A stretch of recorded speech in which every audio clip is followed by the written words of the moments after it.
ဆိုပါရှင်စကြုံမငင်းရပြန်ရောက်တယ်ပေါ့နော်အဲ့ဒါပေါ့နော်စုမုတ်တီဝယ်စားတယ်ကျုံးရတာခိုက်စားလို့ခုရဲ့ပတ်စံနဲ့မုတ်ဝယ်စားတယ်ဇေမှောင်နေရအောင်မှောင်လို့မင်းနာတယ်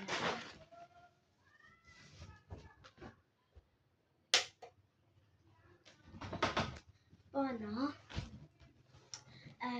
ပြန်ဒီဘက်ကစားနေဆိုစုရဲ့ပတ်စံနဲ့ဝယ်စားတယ်ဘယ်သူမုတ်ရောင်းလာလဲဆိုသမီးမိကကို့အမေနဲ့ပဲဘာဖြစ်ဖြစ်ပတ်စံဝယ်စားတယ်3000ကိုဝယ်စားလို့ပါတယ်အေးဘူးလေးရှိသေးကော်ဖီရတာကိုရေခဲကြရင်မတောက်တော့ဘူးလို့ခဏထည့်ရတယ်စားပြမယ်ပပအလူကြော်စားပါမယ်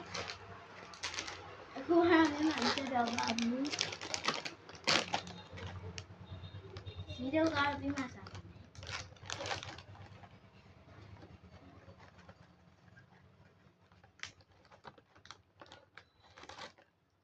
စားကြပါအောင်ရှင်